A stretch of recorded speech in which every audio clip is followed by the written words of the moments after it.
Coucou guys, bienvenue dans ma chaîne YouTube. Vous avez remarqué, je me suis taillé les cheveux. Ça fait un peu changement. Et je suis en doudoune. Vous allez me voir beaucoup plus en doudoune parce que là on est en hiver, je suis au Canada, il fait froid. Il fait froid, donc je m'habille plus souvent en doudoune. Et pour l'instant, c'est ma seule doudoune. Faut que vous allez supporter ça un peu parce que là, il fait vraiment froid quoi. Je mets le chauffage, mais ça fait pas grand changement quoi. Bref, moi je vais vous parler de EK et de Peter avec l'émission de la coach Amon Chic à l'eau. Donc, ça fait partie de l'émission là en fait que je vous parle de Peter là parce que moi je trouve que dans les commentaires, en fait, c'est pas ça quoi. Je donne juste mon point de vue, mon avis par rapport à ça. EK, je ne la connais pas tant que ça, je ne la côtoie, mais je vais dire, je ne la suis pas, qu'elle n'a pas qu'elle la côtoie. Aïe, aïe, c'est pas mon niveau de. Je ne la suis pas. Peter non plus. Lui, alors, c'est vraiment pas. En fait, c'est parce que moi, j'écoute beaucoup les émissions de la chaîne NCI ou Live TV que, bon, des fois, je peux voir les stars là passer. Mais sinon, vraiment, dit que je m'avais suivre Peter là ou bien EK, vraiment, non, je ne les suis vraiment pas, en fait. Aucun des deux, je suis aucun des deux. Mais parce que j'ai écouté l'émission et que j'ai suivi Peter parler pour la première fois, en fait, même que là, je dis, ok, je vais parler de ça parce que dans les commentaires, j'avais l'impression que on le, on le dénigrait beaucoup en fait. Donc moi, je donne mon point de vue par rapport à ça. Et je trouve que c'est un homme qui était blessé. Et ça, je vous reviens après mon générique. À tantôt.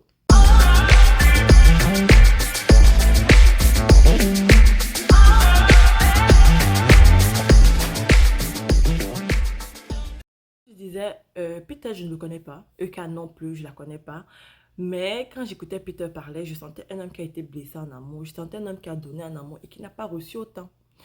Et dans les commentaires, j'écoutais plus de gens dire comme, oh, tu es encore dans le gourmet, elle a déjà fait sa vie, elle a déjà avancé, avance. Pourquoi tu cales toujours sur elle? Qu'est-ce qu'elle t'a, ben, genre, c'est encore le gourmet, un truc comme ça et tout et tout. Moi, je pense que ce gars a été blessé, je pense qu'il a encore le gourmet, même comme il ne l'avoue pas, mais je pense que il a encore le gourmet dans le sens où il a donné. Et t'arrives à voir beaucoup de femmes, des fois nous les femmes là, des fois on rencontre un gars avec qui on a l'impression qu'on peut avoir un avenir, un truc sincère, un truc vrai. Et on donne de notre temps. Habituellement, on ne donne pas l'argent, on donne toujours le temps. On donne notre temps, de nous. Des fois même, il y en a qui donnent de l'argent.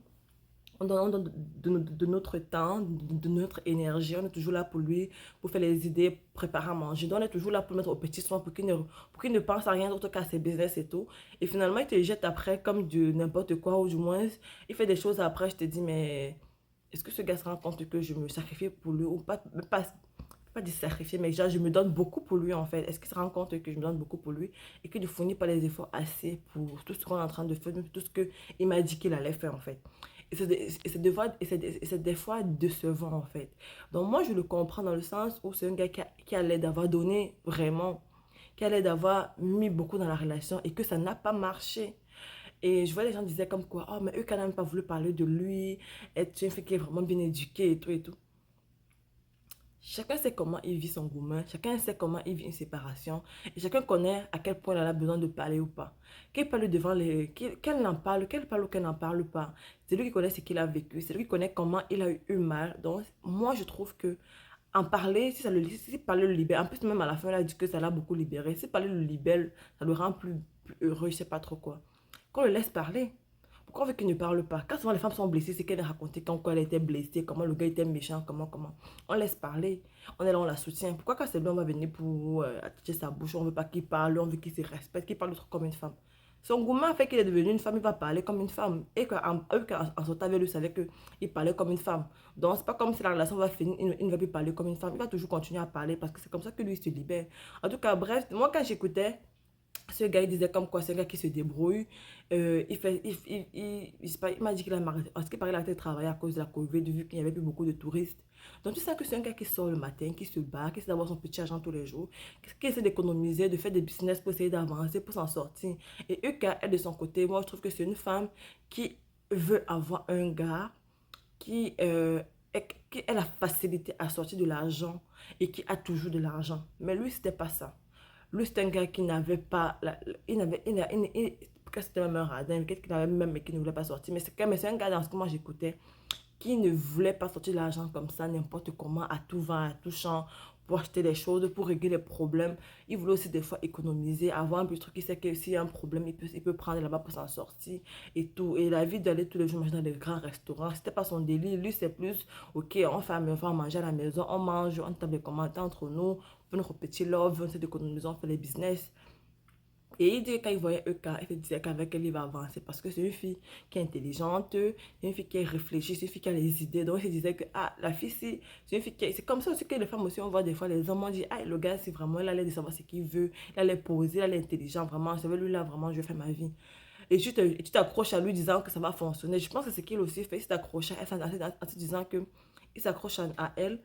C'est une fille qui réfléchit, qui a des bonnes idées, qui peut s'en sortir facilement, qui discute avec elle, se rend compte que hey, la fille, ça a les idées, donc avec elle, là, je peux faire tel truc ou tel truc et tout et tout. Donc, ça fait que dans une relation, tu te sens bien, je te dis que c'est une personne avec qui tu peux vraiment t'en sortir, quoi. Et je pense qu'il a oublié le côté de Eka où elle était vraiment dépensière, dans le sens où elle veut toujours chercher de l'argent, elle veut montrer qu'elle a l'argent. Elle veut entretenir son côté de réseau où c'est une fille qui a l'argent, qui fait des trucs et tout. Et ce côté-là coûte très cher. Ce côté des réseaux où tu veux paraître belle, tu veux paraître que tu bois le bon champagne, que tu manges dans les grands restos et tout et tout. C'est un côté qui coûte très cher. Donc, lui, il n'était pas prêt à mettre cet argent dans des choses comme ça parce qu'il trouve que c'était pas encore essentiel, c'était pas encore le but, c'était pas encore essentiel. Dans ce que moi j'écoutais quand il parlait, hein. C'est comme ça que moi j'ai entendu. Bref, ça dépend de comment chacun entend. C'est comme ça que moi j'ai compris en fait. Et je me suis rendu compte que c'est une fille qui avait tout le temps des problèmes. Donc, selon lui, c'est une fille qui a tout le temps des problèmes. Elle a des problèmes de banque, problèmes d'argent, problèmes de papier, problèmes de ceci. Et il se battait tout le temps pour elle. Parce qu'il voyait que c'est une fille qui est bloquée ici. Donc, si j'arrange ça, ça peut aller mieux après, vraiment. C'est une fille qui est bien. C'est une fille qui donc moi, c'est comme ça que moi j'ai l'impression qu'il voyait la relation, que bon, elle a les problèmes ici, j'arrange, elle a ici, je fais, elle ici, je fais. Je sais qu'à un moment donné, quand ça va être bien, quand les problèmes seront réglés, elle va être bien, notre vie va changer. Mais malheureusement, c'était pas ça. Pour eux, qu'à lui, pour moi, j'ai l'impression que pour eux, qu'à lui, il était seulement le gars qui devait arranger ses problèmes pendant qu'elle fait sa best life, en fait.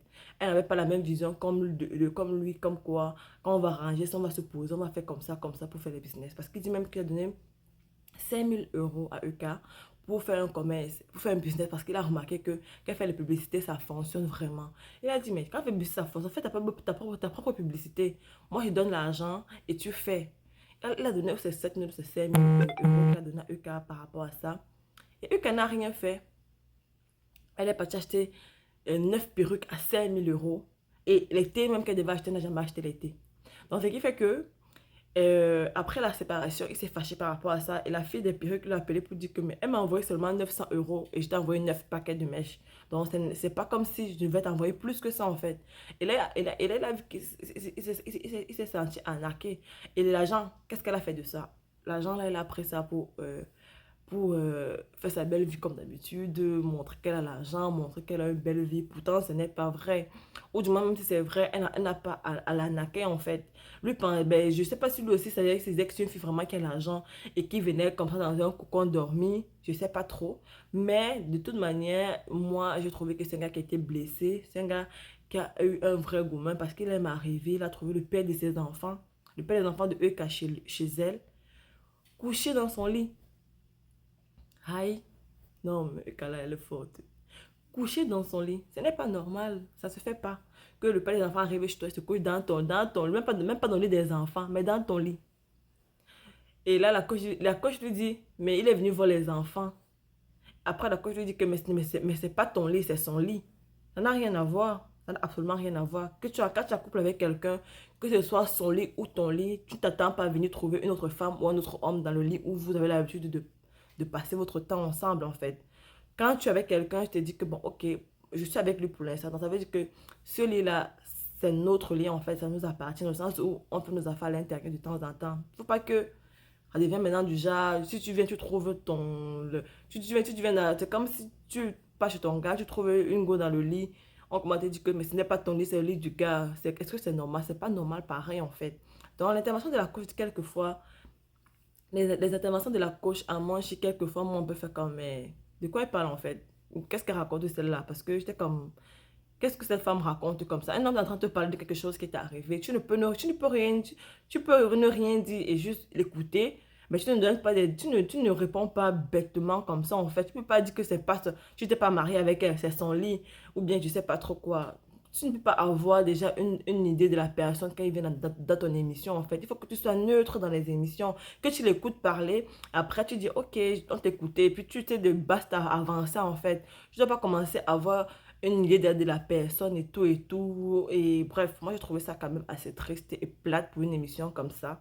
Mais bon, euh, euh, euh, il a quand même bien expliqué. Et puis, il a dit à la fille, la relation est finie, voilà comment on va faire, voilà comment on va gérer. Et par après, à ce qui paraît, il y a eu des voix qui sont sortis après, il y a eu des trucs qui sont sortis après. Et puis, c'est ça qui l'a choqué, qui a dit, mais la fille, la relation est finie, on a discuté, on a dit que voilà comment on va faire pour que la relation se termine comme il faut, sans problème. Après, ma fiche. Je crois que c'est là qu'il a peut-être déraillé, qu'il a commencé à dire des affaires pas correctes par rapport à EK. Ça, j'ai jamais suivi ça. Mais je trouve que ce gars a été vraiment blessé en fait. Il a été vraiment peiné pour tout ce qu'il a fait avec elle, pour tout ce qu'il a fait pour elle. Et il trouvait que même si la relation était finie, ça pouvait se terminer en bon terme. Mais après, il a eu des voix qui sont sortis, des messages qu'elle a fait. Et puis c'est ça qu'il a touché, qu'il a dit, mais je ne peux pas faire, je me suis sacrifié beaucoup pour cette fille-là. En plus, elle a même dit que dans la relation, c'est continué, c'est qu'elle est devenue fou. Parce qu'elle avait tellement de problèmes avec elle. Ça ne s'arrêtait jamais. Des fois, tu rencontres les gens, ils ont tout le temps des problèmes. Ça ne finit jamais. Un commence, l'autre finit. Un commence, l'autre finit. Tu prends sur toi, tu dis que tu vas faire. La personne ne t'encourage même pas. La personne n'est même pas là pour t'encourager à ce que tu vas faire même les efforts. Tu fais même les efforts, mais la personne est toujours là comme... Elle fait des choses et qui ne t'encourage pas. Elle te trompe, elle veut pas laisser ses enfants. Son mal encore fait d'autres crasses qu'elle n'a pas voulu expliquer.